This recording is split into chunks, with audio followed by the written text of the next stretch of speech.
Mornings and darker evenings are on the way as daylight saving time comes to an end here this weekend. At 2 a.m. on Sunday, U.S. clocks will turn back 1 hour and revert to standard time, shifting sunrise and sunset an hour earlier and ushering in 4+ months of darker winter evenings.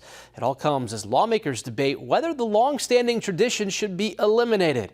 The Senate did approve the bipartisan Sunshine Protection Act in March, which would make daylight saving time permanent, but that bill has since stalled in the House.